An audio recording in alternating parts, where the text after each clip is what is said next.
Have you ever noticed those people who seem to effortlessly command their environment? They don't raise their voice or plead. They simply withdraw, and suddenly everything shifts. The energy changes. People begin to question, chase after them, and feel their absence. Now imagine if you did the same. What if you stopped immediately reacting to everything? What if you chose silence instead of automatic responses? What if you retreated instead of exploding? This is where the power lies. When you stop being constantly available, emotionally, physically, psychologically, the world around you experiences a crisis. Why?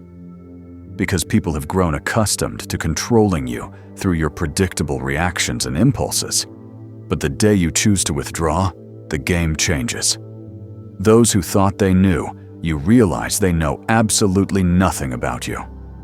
Today, we will break down this video in 10 sections. Section 1. The Prison of Availability. Carl Jung said, "Everything that irritates us about others can lead us to a better understanding of ourselves." Think about this. When you become inaccessible, who gets desperate? Who becomes irritated? Who tries to provoke you just to elicit some emotion? This reveals more about them than about you. It shows how much you're still being manipulated without realizing it.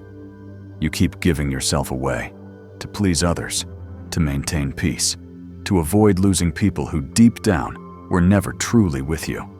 And with every forced yes, every immediate response, every emotional reaction, you surrender a piece of your energy. By the end of the day, what remains? Exhaustion, frustration, an emptiness you can't quite explain. Why? Because you're too available for those who don't deserve even a minute of your silence. This isn't about turning your back on the world. It's about choosing yourself. It's about what Jung called individuation, the process of becoming whole, authentic, complete. This process begins when you understand that silence can be stronger than 1,000 arguments. That withdrawal, when it comes from awareness rather than escape, is an act of power. So I ask you now, looking into your eyes, how long will you continue to be controlled by others' emotions? How long will you react like a puppet every time someone pokes at your wounds? Maybe it's time to cut those strings, to withdraw, to become a mystery. Because when you stop being available, everything changes.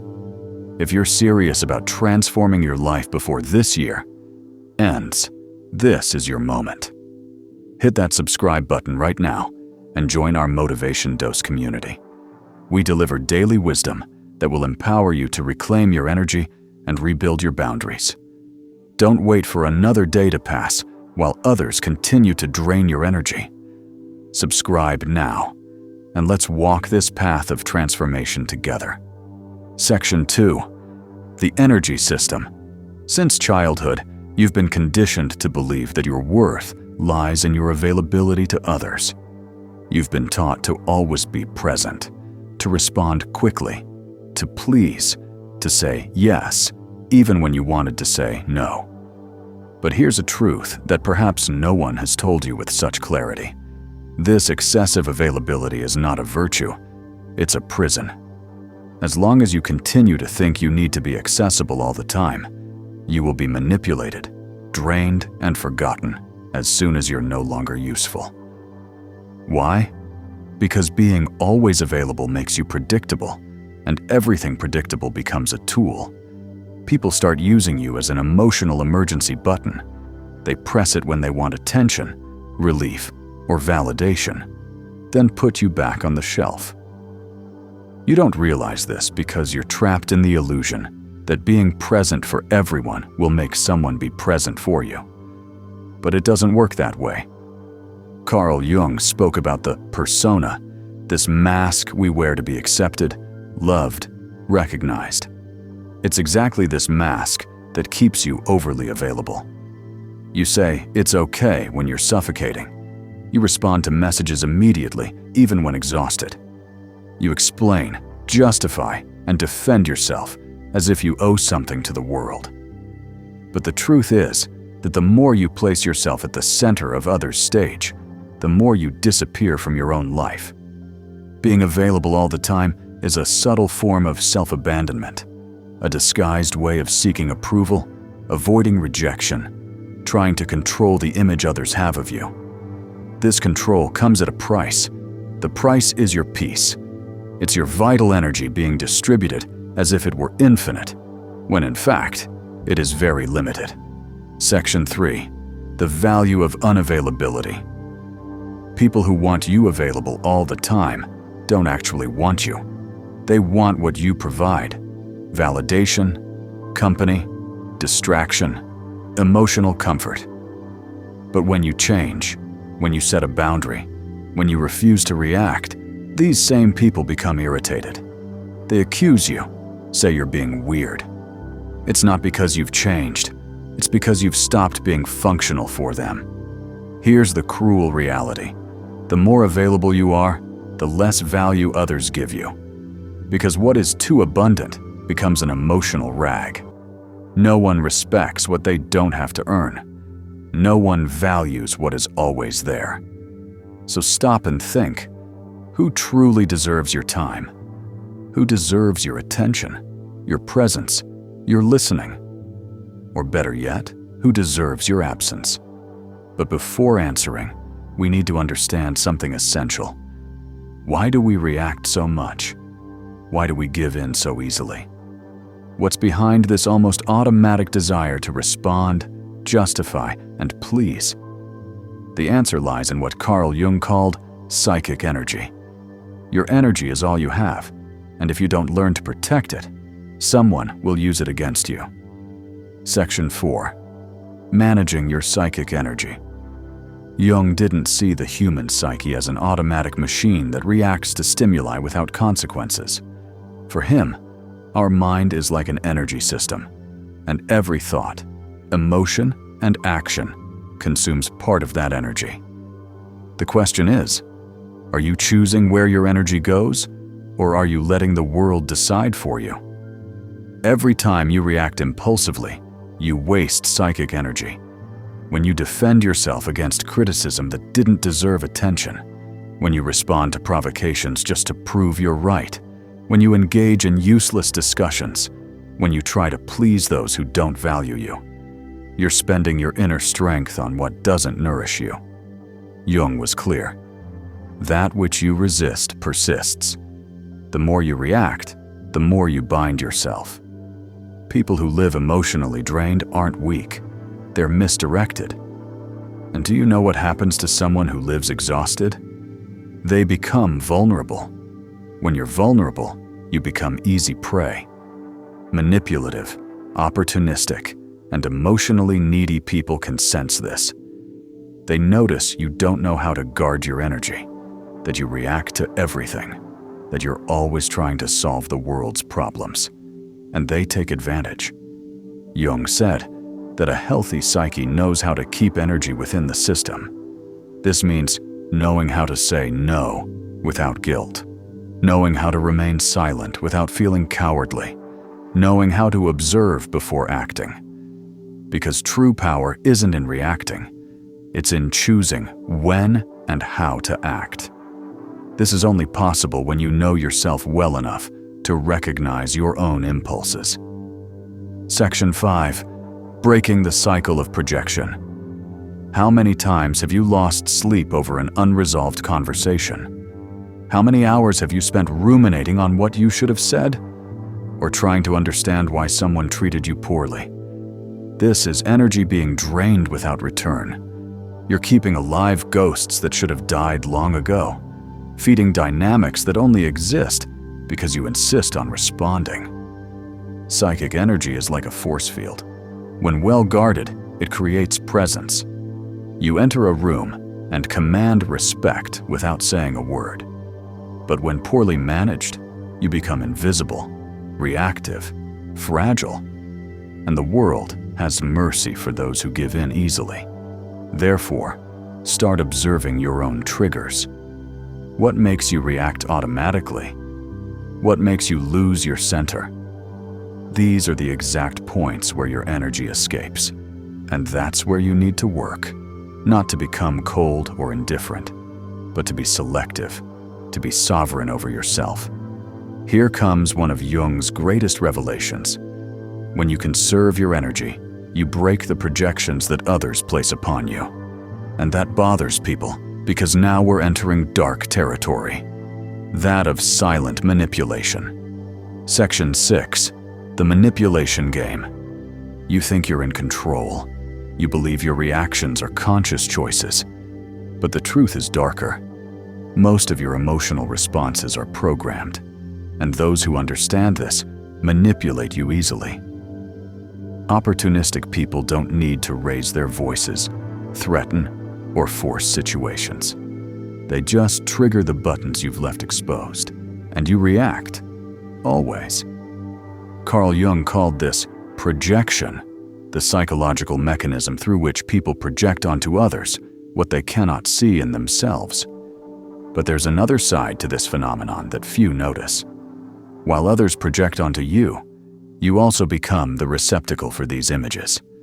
And the more emotionally available you are, the more you become a blank canvas for these projections. You know that friend who only reaches out when they're in crisis? That partner who always needs you to save the day? That person who praises you, but only as long as you're useful? None of this is by chance. They're not relating to you. They're relating to the idea of you, to the role you agree to play. And why do you agree? Because you're afraid of disappointing, afraid of not being loved, afraid of being abandoned. The most effective manipulation doesn't happen in shouting. It happens in the silence of guilt, when you feel that you owe something to the other, when you believe you need to be available, need to help, need to understand, even when it destroys you inside. Here's the central point. The manipulator doesn't need to control you. They just need you to keep reacting the same way. But when you stop reacting, the game breaks. When you start saying no, responding with silence, withdrawing instead of explaining yourself, the projections begin to crumble. The mask they put on you falls. This leaves people unsettled because they no longer know who you are. And worse, now they're forced to look at themselves, and not everyone is prepared for that. Your unavailability is a threat because it forces others to confront their own emptiness. The silence you offer reveals the internal noise they don't want to hear. And then comes the attack, the criticism, the emotional drama. Not because you're wrong, but because you stopped serving as a convenient mirror. Jung said, "We do not become enlightened by imagining figures of light, but by making the darkness conscious." When you withdraw, when you stop feeding the cycle, the other's shadow begins to emerge. And this is unbearable for those who have always used you as an escape. But what about you? Are you ready to deal with the discomfort of being misunderstood, rejected, or even attacked for protecting yourself?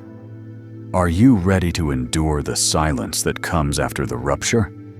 Because it's precisely in that silence that a new kind of power is born. If what I'm saying resonates with you, don't let this moment pass. Subscribe to Motivation Dose right now and join thousands of others who are reclaiming their power every single day.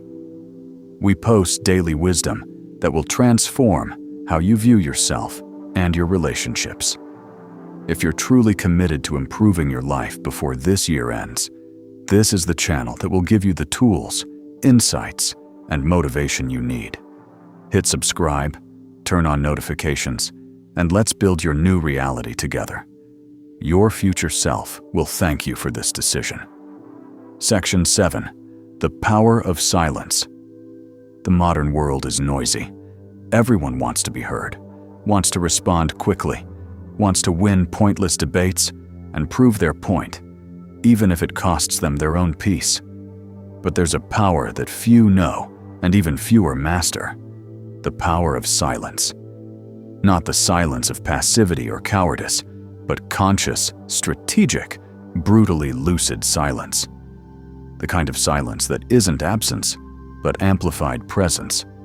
Jung saw silence not as a void, but as fertile ground for inner transformation. When you stop reacting, you begin to observe. And by observing, you see patterns that previously went unnoticed.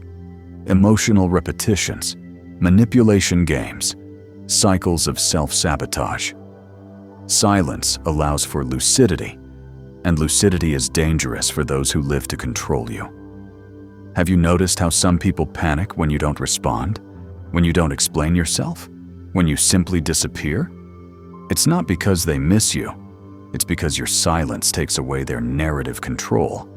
While you speak, you're still in the game.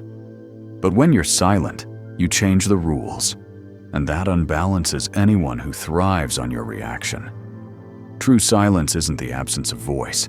It's mastery over one's own energy. It's the refusal to be dragged down by someone else's emotions. It's the conscious choice not to engage in battles that aren't worth your wear. Jung said that individuation, the process of becoming who you truly are, requires this distancing, because only in silence can you listen to yourself without the world's interference. But don't be fooled. Silence has a price. It will distance you from people who only valued you for the role you played. It will make you incomprehensible to those who only saw you through their own projections. It will make you seem cold, distant, arrogant. But all of this is a reaction from those who never wanted to deal with your depth, only with your utility. Section 8. Becoming selective. Here's the hard truth. The more you mature, the more selective you become with your words, because you understand that each sentence is an energetic investment, and not everyone deserves access to your truth. Sometimes silence isn't retreat, it's sovereignty. It's the language of those who no longer need to prove anything to anyone. Silence is uncomfortable because it forces the other to deal with their own thoughts, with their own internal noise. And this discomfort reveals more about them than any argument of yours could reveal. You don't need to explain your absence. It explains itself. And those who feel threatened by it reveal how much they depended on your imbalance to maintain their own control.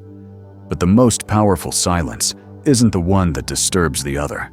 It's the silence that reconstructs you from within. The silence that connects you to something beyond external approval. It's in this internal space, free from others' demands, that you begin to recover your vital energy, to reconnect with your essence. It's not enough to just cut out external noise. You need to relearn how to use your energy consciously, to choose where it goes, where it stays, and most importantly, where it should never be wasted. It's time to learn to be selective with your own soul. Section 9. Practical transformation. It's no use understanding all of this intellectually if, in practice, you continue saying yes when you mean no, responding to messages that bother you, participating in empty conversations, and maintaining relationships that only exist out of inertia. Awareness without action is just another form of self-deception. True transformation begins when you firmly decide to become selective, and this requires emotional discipline. Conscious unavailability isn't about being cold, arrogant, or indifferent. It's about no longer being accessible to anyone, at any time, for any reason. It's about taking control of your own energy, your own time, your own peace. And this starts with small actions. Not responding immediately, breathing before reacting, leaving a discussion before being dragged into chaos, turning off your phone without guilt, saying, "Not today," saying, "I'm not interested," saying, "I won't get involved." But here's the most important part. You don't need to justify your absence. You don't need to explain your silence. You owe nothing to anyone but yourself. And this, for many people, is unforgivable. Because when you refuse to explain yourself, you take away the other person's power to keep you within an emotional narrative, where you're always the helpful, understanding, accessible one. Carl Jung understood that every process of individuation goes through isolation, but not a depressive isolation, a sacred isolation, a time of inner retreat where you relearn to listen to your own voice without the world's interference, where you rebuild your identity not based on the gaze of others, but from your own center. Section 10. The Rebirth. Want to know a good thermometer for your evolution? Observe who starts to distance themselves from you when you become more reserved. Observe who tries to provoke you when you stop reacting. Observe who accuses you of having changed when you finally start to protect yourself. These aren't signs that you're wrong. They're proof that you've begun to free yourself. Being unavailable is uncomfortable at first. You'll feel guilty. You'll think you're being selfish. You'll hear that you're being too harsh. But this is part of the deconstruction process. You've spent your life being conditioned to put yourself second. It's natural that change causes discomfort, not only in you, but in everyone who benefited from your old version. Conscious unavailability is the foundation of self-determination. When you say no to the world, you're saying yes to yourself. When you withdraw from a toxic environment, you're reaffirming that your peace is worth more than any false connection. And when you stop explaining yourself, you begin to be respected, even if it's by few. But not everyone is ready for this type of presence. Your emotional absence will expose wounds they don't want to face. It will reveal how much they depended on your emotional chaos to feel in control.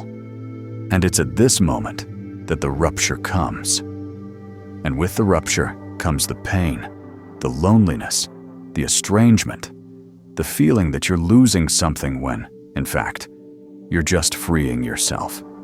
When you stop being available to everyone, something profound begins to happen. First comes the silence, an uncomfortable silence that seems to scream inside you. You wonder if you did the right thing, if you're being too harsh, if you're losing people who liked you. But gradually, the silence transforms.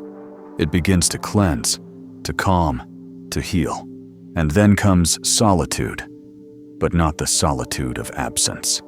It's the solitude of total presence, your own, the solitude of the strong, the solitude of one who no longer betrays themselves to keep others close.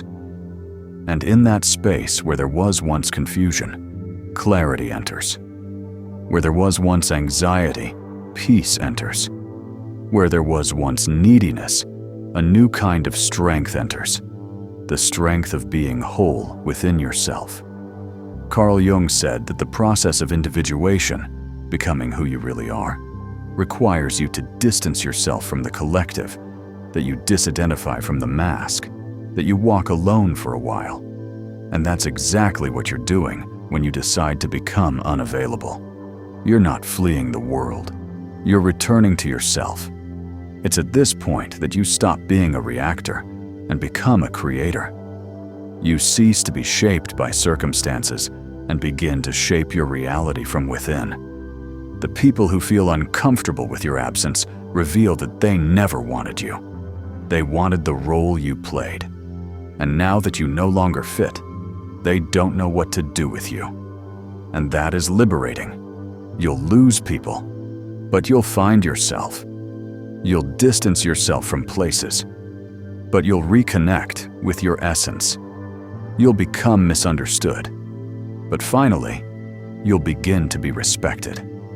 Because when you're no longer available for anything, you become valuable, rare, unforgettable. And don't be fooled. This is a rebirth, a new beginning, the start of a life where you're no longer available for emotional crumbs, for mind games, for voids disguised as affection. Now you only accept what resonates with your peace, with your truth, with your wholeness. And if you've made it this far, it's because a part of you is already ready for this new path.